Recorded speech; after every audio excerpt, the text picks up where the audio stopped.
From the liberal Northeast comes a lone voice of truth. Honest commentary in dishonest times. Think deeper with Juan Newsom.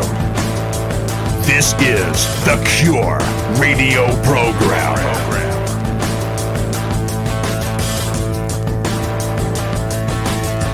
This is the Cure. So look, this coronavirus stuff is going real crazy. What is going on with the corona? They're saying there's 32 states in the United States where there's cases where people have been infected, plus Washington, D.C., although they cured a man in Spain by giving him an HIV vaccine. What? Yes. They cured him by using an HIV vaccine.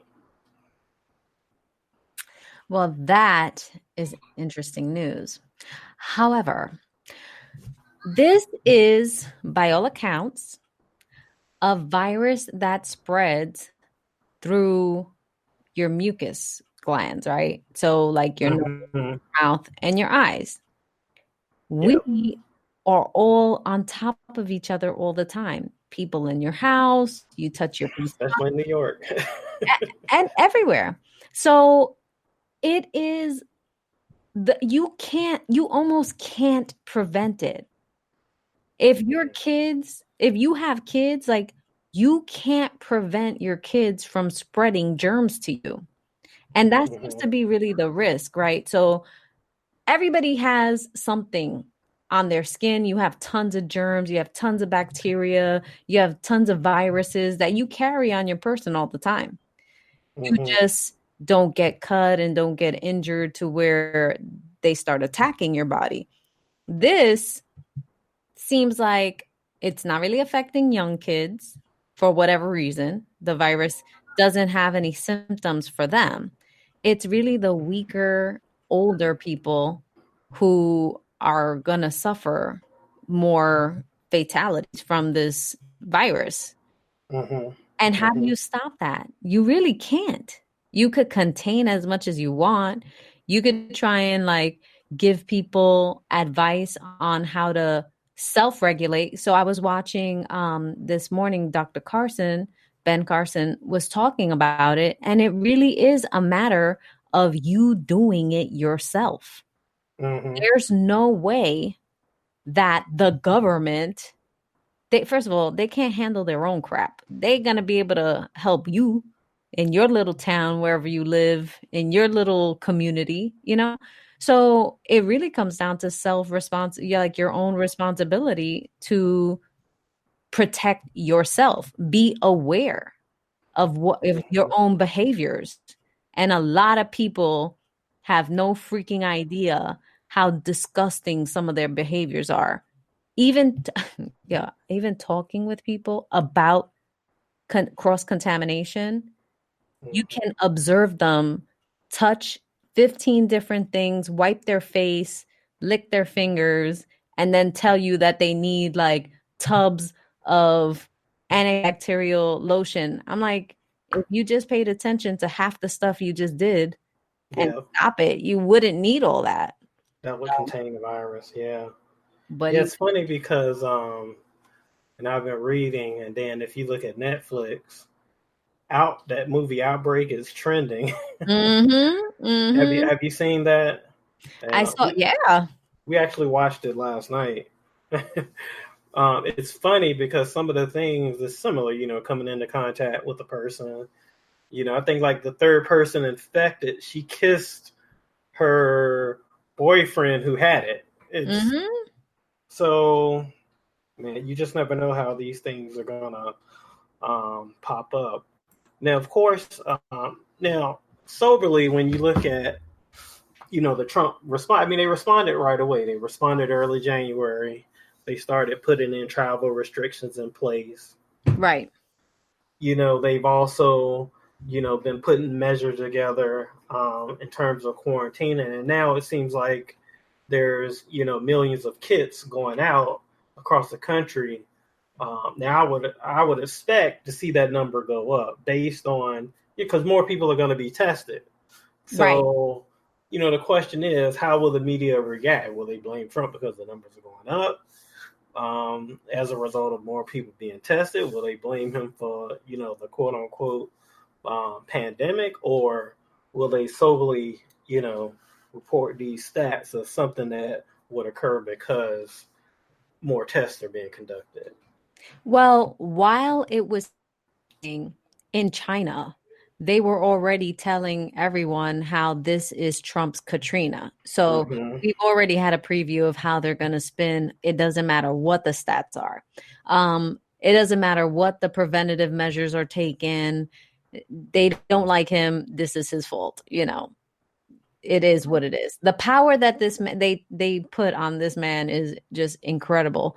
But if you look at every situation where there's been a virus, the SARS, there was the swine flu, bird flu, what was the other? The Zika, it's always the hysteria that creates more chaos and more issues than the actual illness. In this case, of course, you get the hysterical hypochondriacs who are definitely going to get sick. Like my family, it's so funny. They're psycho hypochondriacs.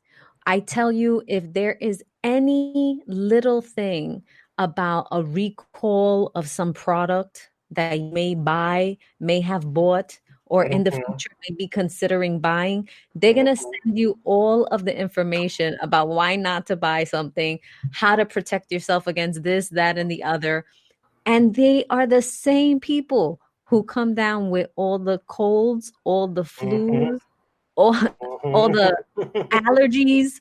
Or you allergic to gluten? They got celiac disease. You allergic? They got hay fever. They got everything. And it's like they're so hyper conscious of all the symptoms, of all the dramatics, the ill feelings, like you're gonna sweat, then you're gonna have shortness of breath, and they will give themselves all of these symptoms until they have the disease or the illness or the flu or whatever it is. And then they're like, see, this is why you got to protect yourself. It's like, no, you caused that. So people really need to, some people just can't help themselves. No matter how much you talk about it, they just can't help themselves. They have to stockpile products, and who the hell has $5,500 to be paying for wipes and face masks and antibacterial soap that they give away as free promotional items everywhere you go? You get this stuff for free. All of a sudden, they're $2,000 for freaking Lysol wipes. Like, give me a break. People done got to another level of crazy, and it's all Trump's fault. It's always gonna be Trump's fault. Like, just let him take the blame. He's a big boy. He can handle it. Yeah. I definitely like the response. And, as you see these numbers go down, people are going to forget about it. Look, it's February. It's March. So, election is in November? So I don't see a especially if there's being more tests conducted, more kits being handed out. I definitely don't see anything that would affect him electorally. Well, a lot of people, like my husband, thinks that this is going to be his, they're trying to peg him with this as his downfall. But I'm like, well, what's the alternative? How would Bernie Sanders make you safer against a global pandemic virus? Let's just say, how would Bernie Sanders giving away free medical, it would be chaos at the hospitals. People will be like, oh my God, it's free healthcare. I get free healthcare. You know, the line you would be waiting for like 3 years to see if you had the flu. It's just the expectations of what should happen is always in 2020, right? Always in hindsight. Is always like, you coulda, you shoulda, why didn't you do this, that, and the other? And it allows people to not take personal responsibility for what's going on. Definitely. Going to the next topic, we were talking about the Democratic primary. It looks like the DNC, they pretty much eliminated Tulsi Gabbard, so she won't be in the next debate. I know she's the only one left standing. So now you have Bernie versus Biden. And my question to you is, first, which one is better? I think, honestly, to me, they're both the same. Mm-hmm. Biden gets us there a little bit slower. So the difference between these two characters, and let's call them characters because that's what they are. Bernie has been consistent throughout his entire career and probably his life. He has a particular worldview and a particular scope that he thinks that the United States should mold itself into. And he's been consistently driving those points, which is why the left is afraid of him, because he has fanatics, he has extremists who also believe wholeheartedly in what he's talking about. And the fact that, like, you could just take the climate change and the Green Deal and understand who this man really is, because he really believes in all that stuff. So that's one character. Biden is whoever you need him to be for whatever the reason it is that he needs to be there. So with Obama, he needed to be the VP. He needed to be that aw shucks guy, the acceptable politician, elitist politician, because Obama was the newbie, no experience or whatever. So he had the older white guy as his backup, right? So everybody was comfortable with that. Now he's like your senile, crazy, weird, funky uncle. And really, I blame his wife for bringing him, for like putting him in front of people in the state of mind that he's clearly in. She's supposed to be a doctor, PhD, but she's supposed to be at a certain level of intelligence. She can tell that the man has deteriorated, okay? When he's losing his teeth and like busting capillaries in his eyeballs during a speech, like shit is a problem. Like there's an issue there, okay? So how is this man going to function, like mentally function with any kind of clarity? You can't understand anything that he says. He mumbles, rumbles. He brings up things that are so far out of like the decade or the 20th century. Like he's talking about phonographs. Did you hear him when he was speaking and he's like put the record player on? Like Biden, when the hell has anybody had a record player? Like he went back years, decades to reach into the, like, is he recycling speeches first started or something? So he's not actually going to be running the country. It's going to be like the group of the consulate, right? You'll have his assistants, his they're going to hijack the presidency. Yeah. It's going to be a collective. It'll be the group think, the agenda of the Democrat Party. So the whole the elites of the Democrat Party will be running Biden. Bernie is going to be doing what Bernie do in his crazy, wacky, chuck the whole governmental system and let's just give everybody everything for free. And he'll abandon the party for sure. He's not part of it. That's why they're trying to bring Biden, like drag Biden across the finish line. Literally drag. Carry him, really. I wouldn't be surprised if the first presidential debate between Biden and Trump, and Biden goes and shakes Trump's hand and congratulates him for a good race and winning the presidency. Like that's going to be his first debate. God, that's crazy. He's just not, being nuts. Well, speaking of Bernie, going back to Bernie for a second, is America ready for a capitalist versus socialist type debate? And I'm talking Trump versus Bernie. And if so, let's say if you have a Trump and Bernie in the general election, what would that outcome look like, do you think? Do you think having the mask or the veil completely off of the Democratic Party, do you think it would kind of kill them for a generation? Or do you think that it will lead to a separate movement? No.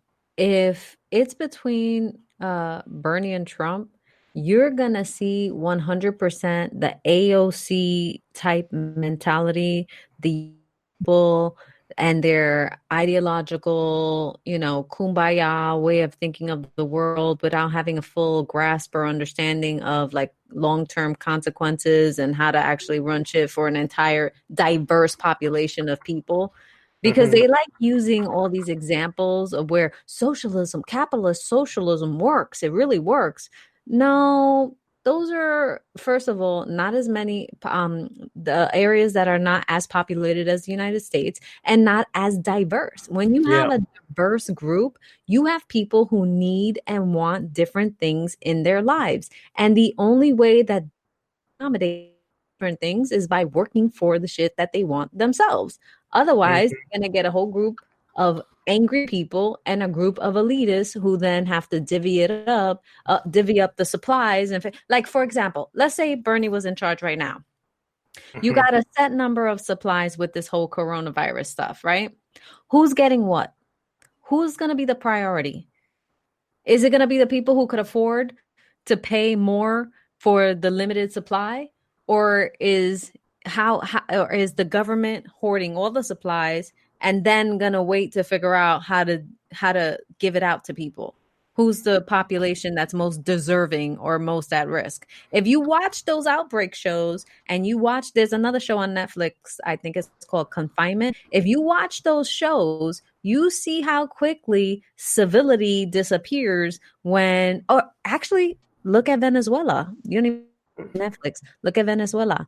They started eating garbage and eating zoo animals. Yeah. Because what Maduro didn't allow for humanitarian aid and supplies and medicine and food to reach the people because he wanted the people to suffer enough so that he would alleviate the international sanctions against him. So he allowed for people to become savages. I mean, you eating zoo animals, you were protecting these animals at one point, paying to go see them. Then you're picking through the trash because there is no other food. Like there is nothing. You're rationing supplies of medicine for kids. You're going to a hospital that doesn't have Band-Aids, doesn't have clean water. So is that what you want to happen? Because that's all you're going to get with the Bernie Sanders type presidency. I mean, let's be realistic. There's examples around the world of what that is. So, I mean, the AOCs of today don't have a flipping clue. They think they're rebellions and they think they're like these new ways of thinking that nobody else has thought of. And they can't believe how crazy and selfish we are, but they don't really see the larger picture and the consequences long term for these kind of ideas and methods. I don't think Trump's going to have any problem, to be honest with you. Yeah. It's funny because there was this, I was looking at some of the social media trends this week, and there was this lady, she was at a Trump rally. She was, I want to say she was from Cuba. Actually, I have the clip right here if you want to hear it. I want to say she was from Cuba, and she talked about, when she was 9 years old and how they fled Cuba for freedom. And she said, see me getting in this line for, I'm going to play the clip. Here it is. Yeah. Bread. socialism. Yes, I am Latino for President Trump. I am from Bolivia, South America. I saw my country being destroyed by socialism. I used to live in Venezuela. I saw Venezuela being destroyed. I have family from Colombia, and everybody's trying to move here because America is the only country that you can find freedom. And Mr. President, I thank you. In the name of Jesus, I thank you for what you are doing. Because these are the lines that we used to do to get 10 pieces of roll of bread. That is socialism. That is socialism. So there's a free care in my country. Yes, it is. But there are only 10 beds or 20 beds for people with dialysis. That they have to be in line like this for a ticket, for a number. And people are dying on the way to coming back. That right there is in South America. So you're saying there... That is crazy. That's how it is. Americans have no idea. Yeah. Americans have no idea. Because you get filmmakers like Michael Moore who go to Cuba, find, how do you get into Cuba as a movie maker or filmmaker or journalist? You got to apply, right? You got to get a visa or permit or whatever for them to allow you into the country. And if you're filming anything, you get escorted. They tell you who you could talk to, who you could film, what you could talk about. Yeah. And they show them all the great things. Look at the educational system. Even Bernie said it. Look at the educational system in Cuba, top-notch education. But he murdered a third of the population. It's like, what are you talking about? That 60 Minutes interview killed Bernie Sanders. It beyond killed him because you have a lot of older voters that still remember the Castros coming into power. Yeah, absolutely. I don't know what he was. I'm glad he said it, but I don't know what he was thinking. He keeps it real. This is who he is. He's not hiding it from you. He's telling you, just listen to him. Just listen to what he wants to do. Add trillions and trillions of dollars to the debt. You know what that does? That means our money's worthless. It's paper. It's monopoly money. It's worth nothing. So you want to do that in the name of what? You want people to have free healthcare. Why don't you teach people how to be healthy? If this virus hasn't taught us anything, it should be to teach people how to be healthy. You definitely, you don't have to put restrictions on people's amount of soda that they could drink. You don't have to force them into stuff like that. You need to teach them. These are actual food groups. These are toxic chemicals that companies make and create to taste good, to get you addicted to buying junk food. Yep. That's the reality. That's the reality. The crux of it. You're that's stressed definitely out. the crux of it. How many people are dying just because of stress? Why don't we try to alleviate the reasons why people are stressed out? Is the capitalist system perfect? No, absolutely not. Can there be changes and stuff done and different regulations? Sure. But it is the system that allows you to have the freedom if that's what you want. You can become part of the rat race and get your 9-to-5 job if that's where you're comfortable. And a lot of people are comfortable there, and you still do need people working in businesses. But you could also be an entrepreneur. You could also make money online. You could also figure out how to open a bakery and use your mother's recipes. You know what I mean? Like, there's so many more opportunities in the system that we already have. And people will feel better about themselves the more opportunities and freedoms they have. People will be sicker, frailer, and need more drugs to consume if you go into a system like a communist system. Can you imagine having a communist system where you can't get bread, but you could get pills? You want to know how many drug addicts you're going to have? You think the explosion of drugs is a lot now? Woo! Wait till you ain't got food. Like, really don't have food. This is the thing, Kat. This is the thing that baffles me. I think conservatives and libertarians and people who are like fighting against this onslaught, I think we're mentally prepared just in case things go bad. Mm-hmm. I don't think liberals or Democrats or progressives are prepared for if things go bad mentally. Because we already know mentally, like part of, some of the voting population aren't really educated on these issues. And they vote for, more government. And so in the back of our minds, we're like, okay, if things go bad, I can do this, I can do that. I just don't think the people that are advocating for the country to be transformed into like a socialist system, they're not really ready for it. They think talking about. They don't have any concept, and they think that the prosperity of America can exist simultaneously with this system, and that just isn't so. Right. Well, see, you're talking about people, not that they're not educated, they're too educated, like book smart versus street smart type of education. Yep. So you get loans or whatever it is to go to these colleges, and the colleges tell you about all the terrible things that this country has done and how wealthy we are compared to the rest of the world. And it must be because we're keeping stuff away from them. It must be because we're hoarding or stealing or, taking away from other people. Like, don't we have a heart?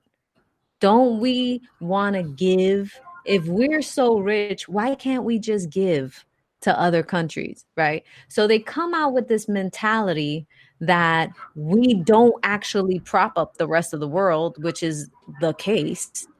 There would be no UN if there was no US, Yeah. All these groups that go, these humanitarian aid groups, majority are supported financially by the US. So their ideas are warped. Plus, they're living still with their parents paying for their apartments. They probably have cars so they could drive to and from whatever campus they're on. Because, God forbid you should walk, take a bike, take the subway. So they're like rich elite socialists. Yeah. They could afford to be socialists because they got enough money and enough resources. They just want the rest of us to have, to barter with each other for stuff. If you look at California is a third world country. You have the elites in Los Angeles and in Hollywood Hills and in Bel Air. And you go up north in San Francisco, you have the people behind the gates in San Francisco.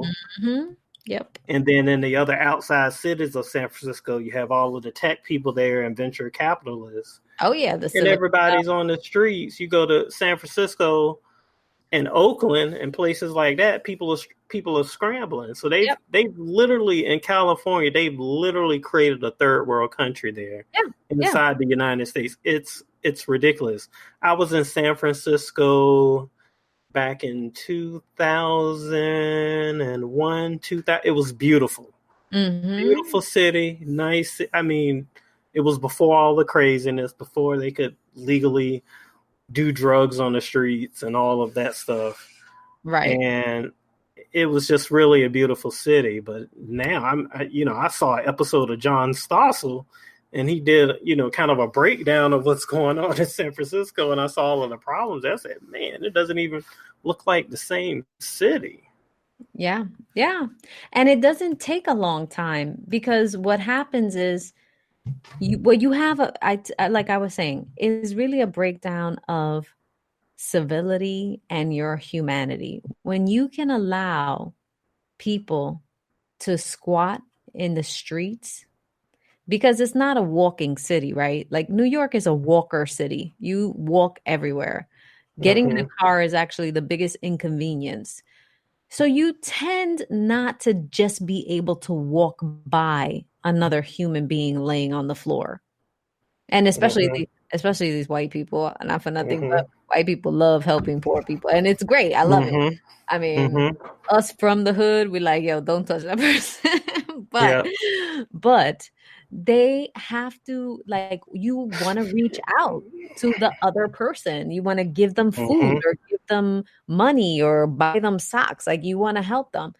In a place like LA, where you can drive by, pull your windows up so they don't bother you and stuff, you allow people to lose their humanity by sleeping on the streets and going from little tent huts and garbage filled Winnebagos or vans or whatever they're living out of.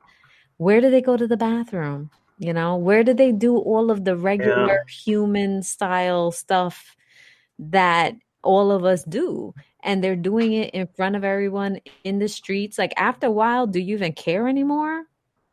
Yeah. Like, I definitely, New York, caring, you know?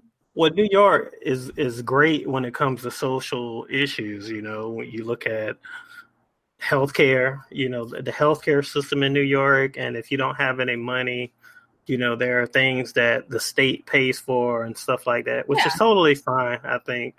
It's a but sliding then you look at it is. Well, you look at the services for like the homeless and the needy and the soup kitchens and the pantries, and like, I kind of been in that community for a little while in certain aspects. So it's amazing what they're able to accomplish in New York, especially with, you know, like when I was in when I worked at NYU Hospital, I would talk to some homeless teens sometimes. So you'd have home, because there was a youth shelter there. Yeah. Not in the hospital, but nearby. So I would end up talking to some of the homeless teens and like hearing about some of the issues and some of their backgrounds and life circumstances and stuff. And I'm like, wow, you know, like, good thing that, you know, there's a place to go. You know, you have, you know, I know you have, you know, the Coalition for Homeless Youth there, Covenant House. Yeah, the some of the other places. Is another place that takes in a lot of people, which is great. You know, this one homeless girl, I think I gave her, like, I had all of, you know, whatever I had in my wallet, because she was just, I could just tell she had been through so much, man. And she didn't even want to ask me for any money, but it was just, she just looked so tough. She had like a tough exterior, and but, you know, she had her school books with her, and I was like, here, just take whatever I have, you know, because, man, I know you need it. Well, that's the difference, right? So from a one-on-one kind of interaction, you are able to see who this person is, relate to them, and then want to help them. That is what philanthropy and charity is all about. That is not the role of the government. Yeah. They can't do it on that level. So your intentions for wanting everyone to an equal footing and everyone to have certain things that are all the same and whatever means that everyone's going to get nothing. As opposed to letting the people who can help themselves then also provide help for others. And it's a totally different mindset, but people, socialists, believe, or these nouveau socialists, they're not really socialists because they like all their shit, like high-end luxury. But exactly. Let's keep it real. But they don't believe in the genuine giving, philanthropic nature of other people, especially people with money. So they think you have to take it from them and redistribute it. And that's the difference.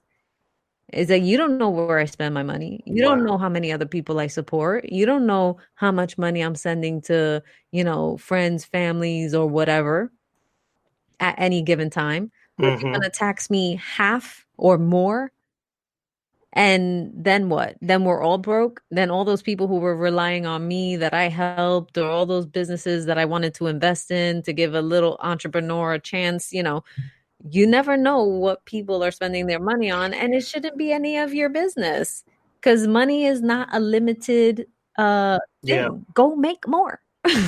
Not right now, because the corona is real. But go make more. Yeah. No. I totally agree. I definitely. Now, speaking of Bernie, because his tax policies are insane, talking about that was a good segue into the discussion. He's talking about raising the taxes on the middle class. He's talking about a 77% inheritance tax. And to your point, you said you have things that you're spending your money on. People relying on you. Mm-hmm. Businesses relying on you. Investments that you're making. And do you think that argument, that envy argument, is that what's really rallying the youth behind him? Oh, yeah. And their guilt, right? So they feel guilty that they are in a position that other people their age are not able to be in because, of whatever discriminatory practices the government has been doing for however many years, that all of these other subgroups, because, they don't think they're equal either. All these other subgroups they need to feel bad for. And then their own personal guilt kicks in, even though they haven't lived through anything, haven't done anything. Have you ever talked to a young person? Like, you ain't done shit with your life. What the hell are you feeling guilty about something that happened before you were ever on earth? Like, anyways. But yeah, so it's like this, they pump these ideas in their minds that they should feel guilty, that what they have could have easily gone to someone else and then they would be the poor person. It's like, no, you don't know the life that they lived. You don't know the life you would have under other circumstances. There's people who had absolutely nothing and live in the same neighborhoods, but they rise above everyone else because they're self-motivated and they're given that opportunity. They take advantage of the opportunity. And there's some people who have it all and commit suicide because they're not happy. How many celebrities that you think they're living the A-list life, they could get anything, go anywhere in the world, talk to anybody in the world, and they're fucking miserable. You cannot tell you this from personal. I can tell you this from personal experience. Now, I have celebrity friends that are entertainment, and a lot of them are, somewhat miserable. I can't say they're miserable per se, but they have the emotional roller coaster thing. Right. Now, one of my good friends, he comes from money, but he works really hard. He's like, he was an investment banker up here in New York. Now he moved back to Texas where he's from, and he started a hedge fund. And he works insanely hard. Like, he's like one of the happiest, most fulfilled persons that I know. Like, there you go. He is super happy, and he inherited a lot of money. So, but even when he was up here, right? He was in New York, and he was working for one of the top investment banks there, and he inherited a ton, but he would work like 12, 14, 16-hour days. He was one of the most positive, happiest, never complained, like just really a good quality human being. Like, and that's more important than anything else. Yeah. That's what people need to learn. Instead of teaching them all these antiquated lessons that, they could learn from Google or Siri or whatever, people need to teach them how to just be normal humans. How you can like I was saying before about just like basic hygiene, basic manners, basic kindness, basic having a conversation with someone. Like there's so many people who are intimidated about talking, like just having a casual conversation with another. Like you can't even be human enough to have a conversation with another person. They're like don't want to be seen, don't want to be heard, they're not comfortable in their own skin. Like there's a problem.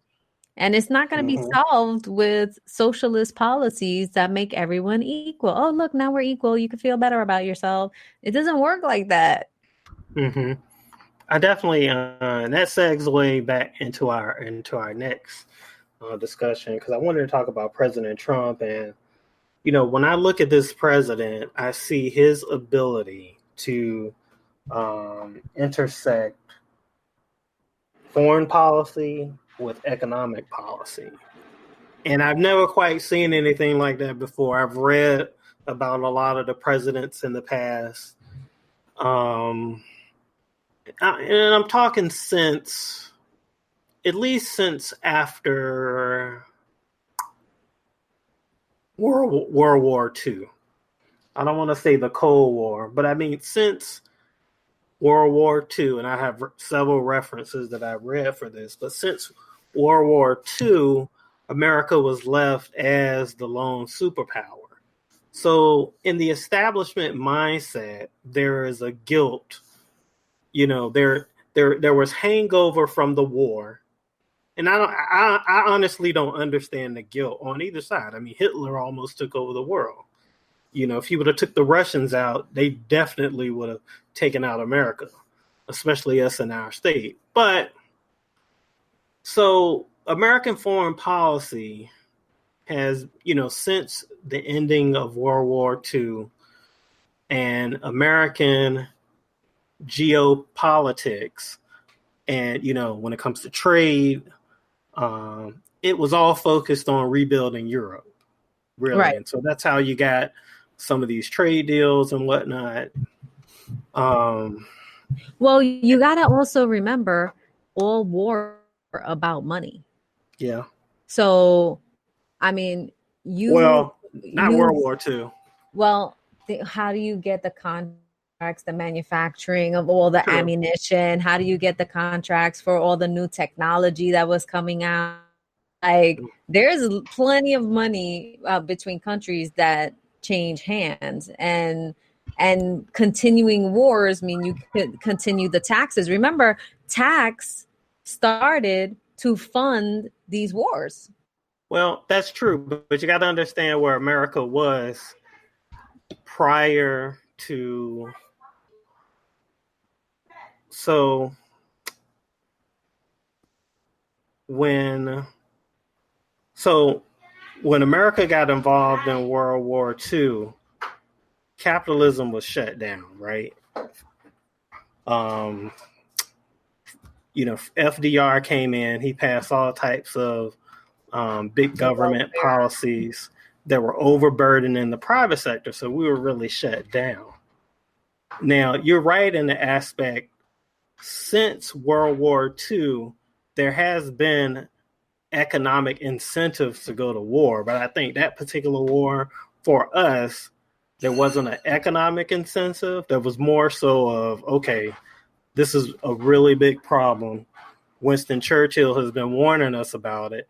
FDR has been ignoring his warnings, and it was more so of a survival. But I agree to your point. Any conflict that was after World War II, I would say there was actually some, especially in the Middle East, you know, there was some type of profit, some type of, you know, economic incentive to like go to war, whether it's to establish new trade, through regime change and, you know, changing leadership in some of the foreign entities that existed. But even with that, I just think when you look at the political establishment in DC on both sides of the aisle, there's been this kind of guilty hangover that America was the lone superpower and that, you know, we have to make these unfair trade deals because we are the lone superpower.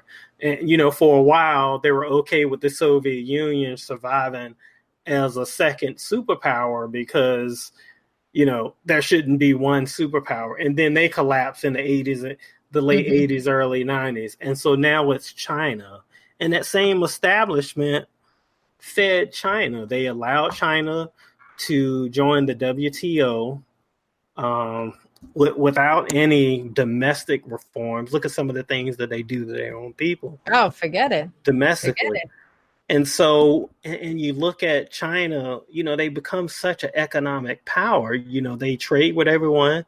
They have this Belt and Road strategy to lure in countries to seize property and land and so forth. Yeah. But if you want to talk about regimes and you look at China is totally in control of their population and have been for years and years and years. So there is no freedom under that. They didn't even let them have as many kids as they want.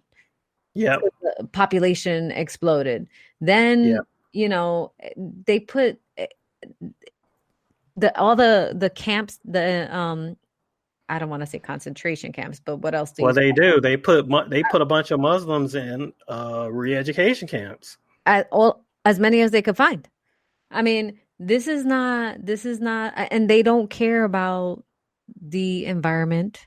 They don't care about animal safety. They don't care about any of those kind of things.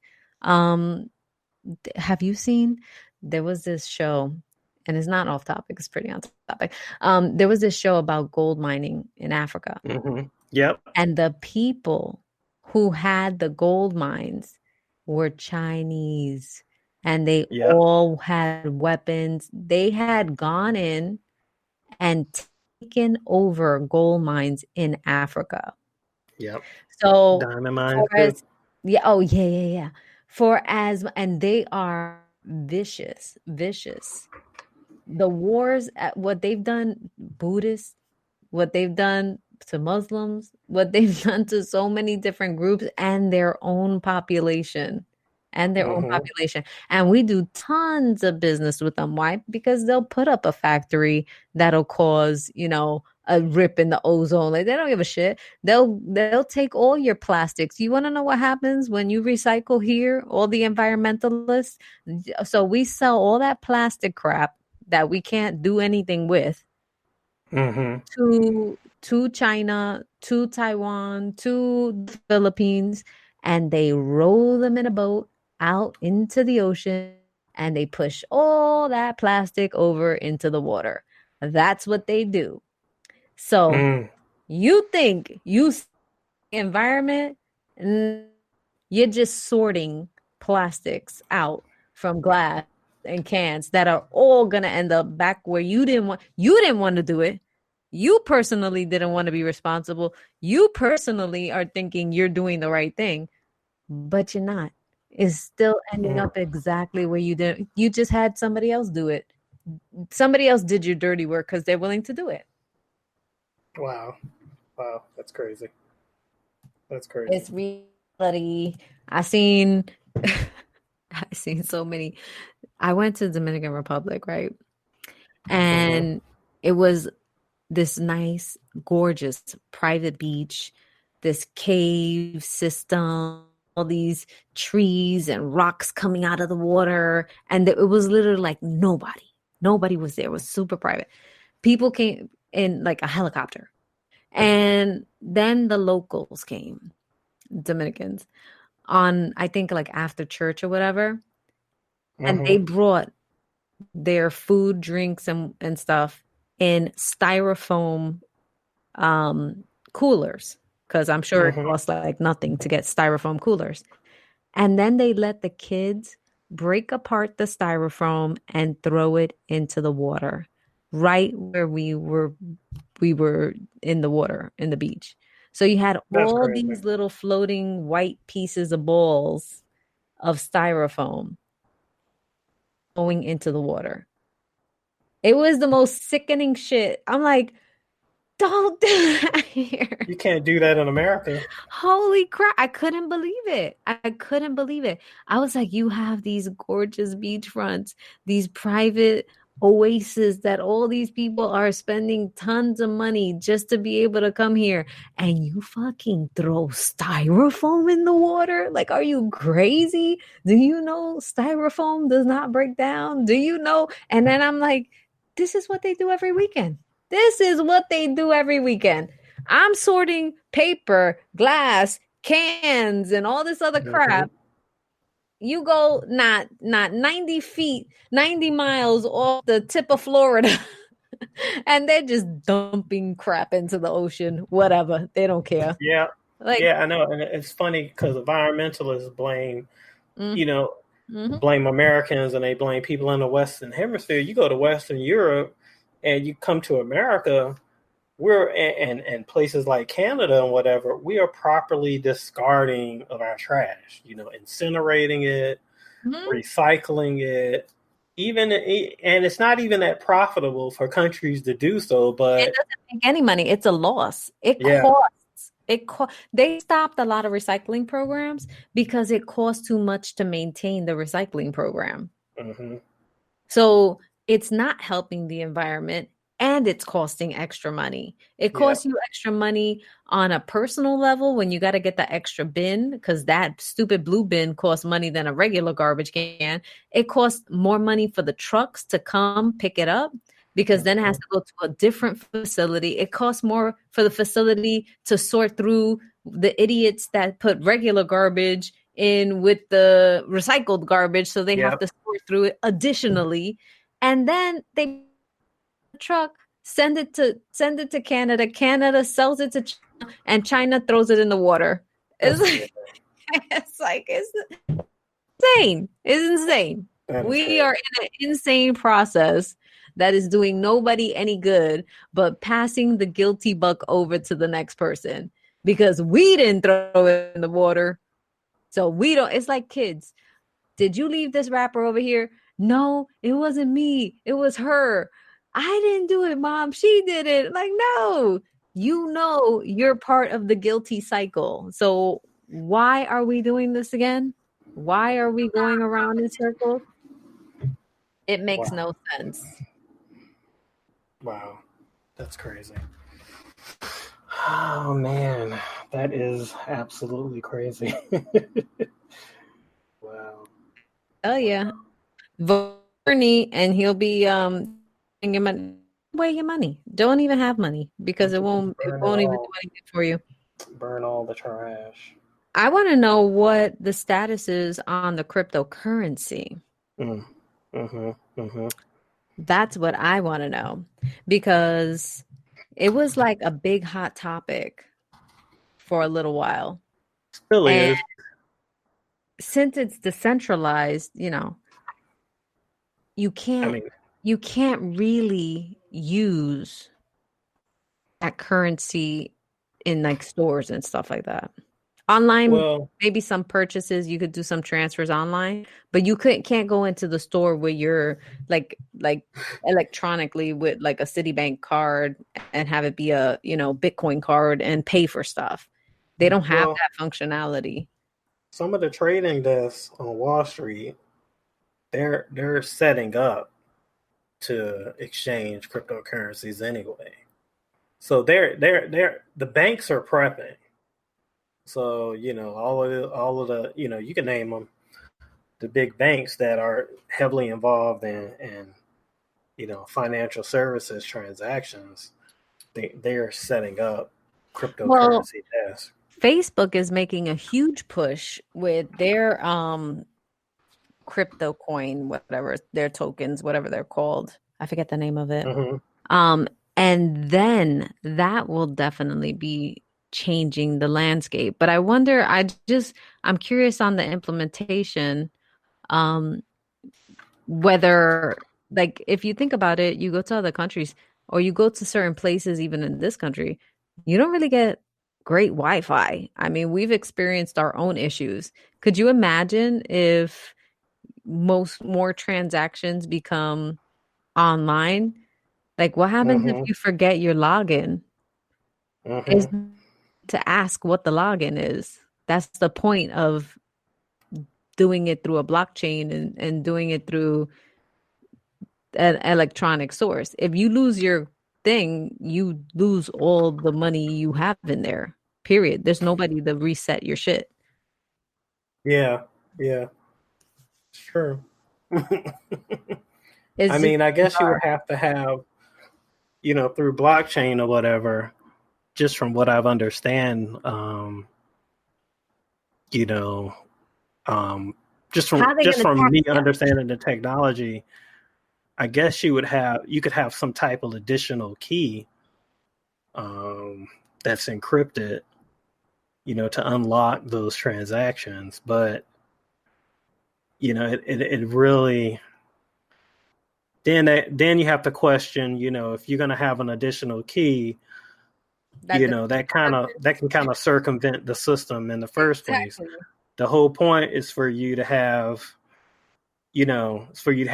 that individual protocol so that you can have access to the databases that are shared by all the nodes that are participating in that system. So, well, people could also steal from you too. True. If they could mimic a key, or if they could successfully duplicate a key and log in to your blockchain access point. But already have. Yeah. People already have. They steal and then you lose where the transaction goes. Yeah. But anyways, how are you going to tax that? I mean, let's think about a socialist system in the long term. How's it going to work long term? Like, really, how are they planning to continue maintaining all the things that they say they want to give? We would collapse. Like everywhere else. Collapse. We would collapse, or, and this is just my theory, I think Americans are so used to such a good quality standard of living that it would be a massive anti-socialist revolt. Oh yeah. Massive. And, like, they wouldn't even care about the political parties then. We got to go back. I think it would be a massive revolt.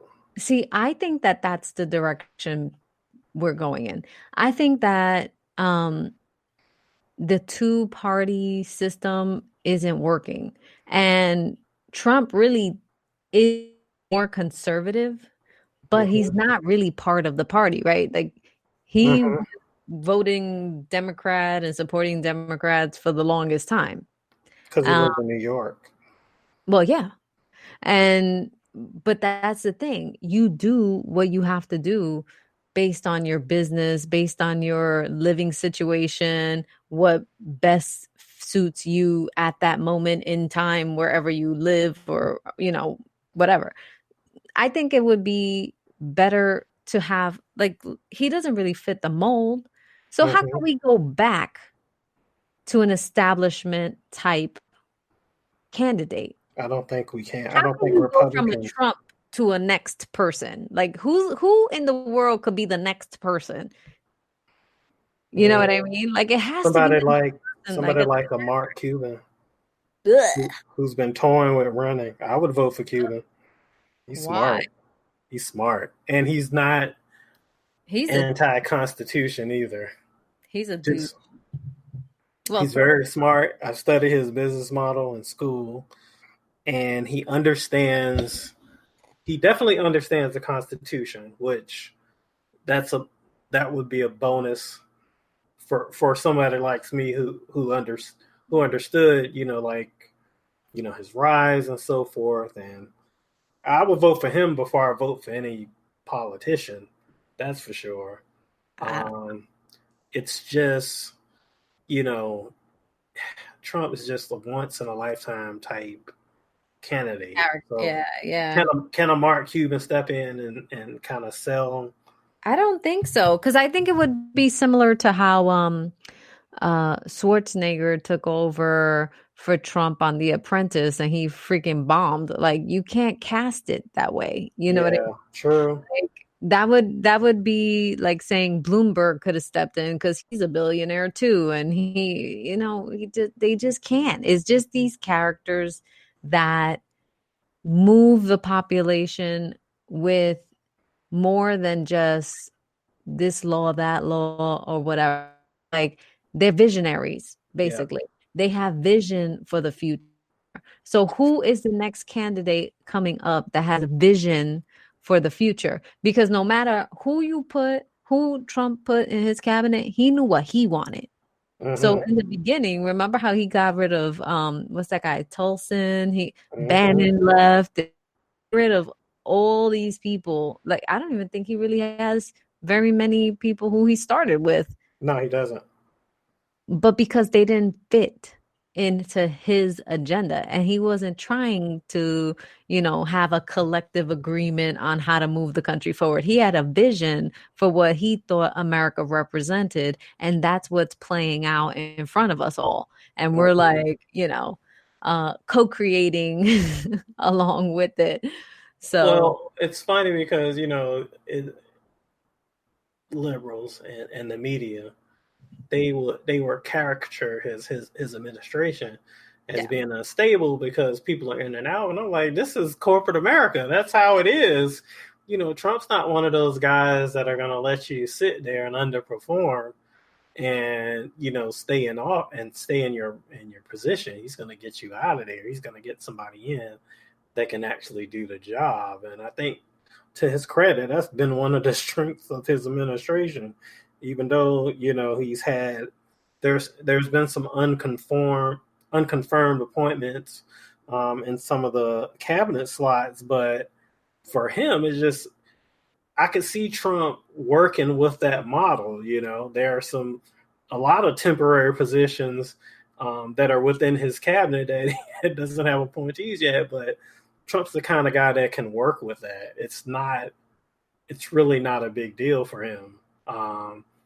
Of course, when you look at the establishment and the media, they seem somewhat, they're questioning that, but, you got to take into consideration this guy worked with temporary people his entire career in real estate. So it's nothing to him, really. Well, see, they can't understand that because in politics, you're in it and you're in it for your lifetime. So you're constantly on the campaign. You're constantly trying to be part of groups and network and whatever, because once you're in, everybody will tell you, once you get a government job, you don't let it go. Nope. That's benefits. That's lifetime. You don't think it's lifetime appointments, but it kind of is. If you know who to know, they'll just keep moving you along. It doesn't matter what your idiot ideas are, how inept you are. You got the right network and the right contact. So they don't understand getting rid of people. It's like, what are you talking about? Replacing them, but they're the ones who are going to be here forever and ever, Yep, exactly. Which is why we ended up with the Ukraine controversy. That's a whole nother story. Not Ukraine. Yeah, I don't want to even talk about Ukraine. That's a headache. For sure. Sure. This is The Cure.